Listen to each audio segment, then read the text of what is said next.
Namo Buddhaya. Saya Sudirman dengan nomor PN 214-2014 dan di sini saya akan mengulas sejarah dan keautentikan Tripitaka. Nah, Tripitaka mempunyai bahasa Pali yang artinya adalah Tipitaka dan bahasa Sanskerta adalah Tripitaka. Tripitaka mempunyai arti yang artinya adalah 3 keranjang atau disebut dengan 3 kelompok. 3 keranjang yang pertama adalah Vinaya Pitaka, yang kedua adalah Sutra Pitaka, yang ketiga adalah Abhidhamma Pitaka. Sutra Pitaka berisi khotbah Buddha selama 45 tahun yang membawakan Dhamma berjumlah 84.000 sutta. Vinaya Pitaka. Vinaya Pitaka berisi hal-hal yang berkenaan dengan peraturan-peraturan bagi para bhikkhu dan bhikkhuni. Terdiri atas 3 bagian. Yang pertama adalah Sutta Vibhanga, yang kedua adalah Khandaka, yang ketiga adalah Pariwara. Sutta Vibhanga. Bhikkhu Vibhanga berisi 227 peraturan yang mencakup 8 jenis pelanggaran. Di antaranya terdapat 4 pelanggaran yang menyebabkan bhikkhu dari sangha tidak dapat menjadi bhikkhu lagi seumur hidup. Keempat pelanggaran itu adalah berhubungan kelamin, mencuri, membunuh atau mengajukan orang lain bunuh diri, dan membanggakan diri secara tidak benar tentang tingkat-tingkat kesucian atau kekuatan-kekuatan batin yang luar biasa yang dicapai. Bhikkhuni Vibhanga berisi peraturan-peraturan yang serupa bagi para bhikkhuni, hanya jumlahnya lebih banyak. Khandaka. Kitab Khandaka terbagi atas Mahawaga dan Culawaga. Kitab Mahawaga berisi peraturan-peraturan dan uraian tentang upacara penabisan bhikkhu. Terus ada upacara uposatha pada saat bulan Purnama dan bulan baru, di mana dibacakan Patimokkha atau disebut dengan peraturan disiplin bagi para bhikkhu. Yang ketiga ada peraturan tentang tempat tinggal selama musim hujan atau disebut dengan puasa. Kitab Culawaga berisi peraturan-peraturan untuk menangani pelanggaran-pelanggaran. Tata cara penerimaan kembali seorang bhikkhu ke dalam sangha setelah melakukan pembersihan atas pelanggarannya.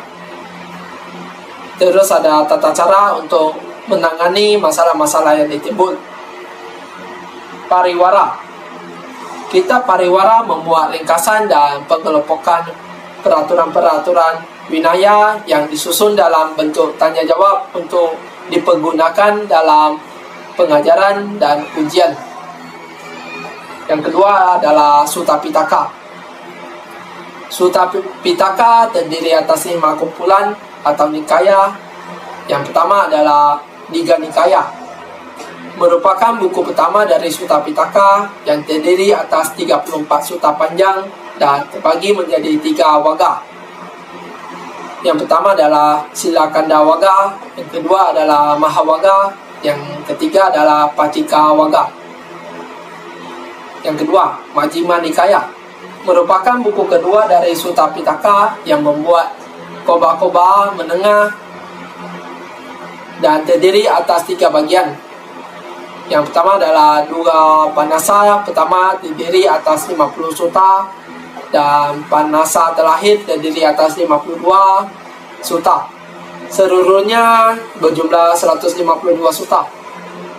Ketiga, Anguttara Nikaya, merupakan buku ketiga dari Sutta Pitaka yang terbagi atas 11 nipata dan meliputi 9.557 sutta. Yang keempat, Samyutta Nikaya, merupakan buku keempat dari Sutta Pitaka yang terdiri atas 7.762 sutta.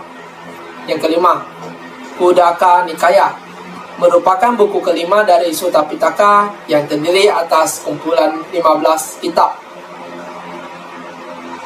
Yang ketiga, Abhidhamma Pitaka, berisi uraian filsafat Buddha Dhamma yang disusun secara analitis dan mencakup berbagai bidang seperti ilmu jiwa, logika, etika, dan metafisika.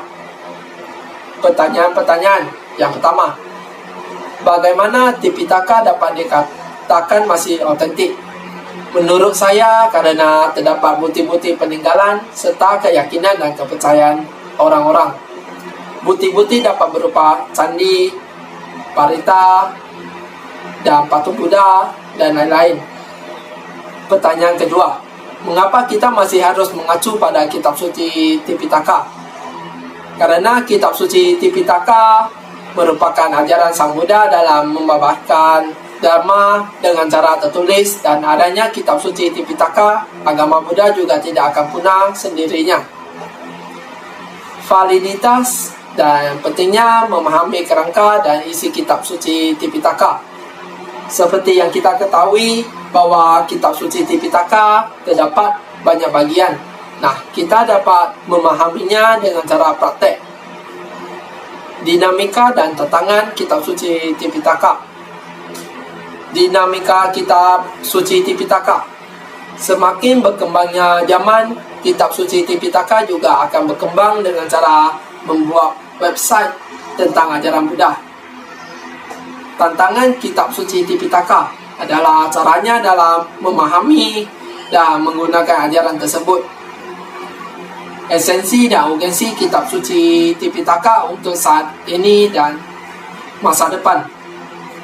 Menurut saya, esensi dan urgensi terhadap kitab suci Tipitaka untuk saat ini dan masa depan adalah meyakinkan atau mengenalkan orang-orang dengan ajaran Buddha dengan seiringnya berjalan waktu.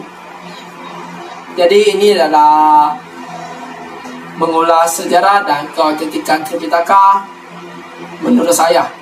Jika ada kesalahan kata, mohon dimaafkan. Sekian dan terima kasih. Namo Buddhaya.